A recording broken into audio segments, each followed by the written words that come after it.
Сәлеметсіздер ме оқушылар мен ұстаздар. Бүгінгі біздің тақырыбымыз буккроссинг. Буккроссинг ағылшын тілінде кітаптың айналасында жүру, өзің оқысаң өзгеге табыс ет. Буккроссингтің ережесі бойынша кез келген адам өзі оқып бітірген бір кітаптың қоғамдық көпшілік орындарда, саябақ, кафе, кітапхана және де тағы басқа да орындарға қойып кете алады. Кейін бұл кітапты тауып алған басқа адам оқиды. Оқып болған соң ол адам да сол кітапты орнына тастап кетеді.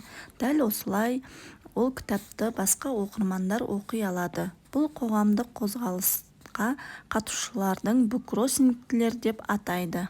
Буккроссинг басты мақсаты ол үйімізде шаң-тозаң болып жатқан немесе оқылған кітаптарға екінші өмір сыйлау, оқырмандар арасында кітап алмастыру акциясын жүргізу, әртүрлі жастағы оқырмандарды кітап оқуға шақыру, кітапханаға оқырмандарды тарту, күнделікті өмірге әр оқырманның әлемді үлкен кітапханаға айландыру.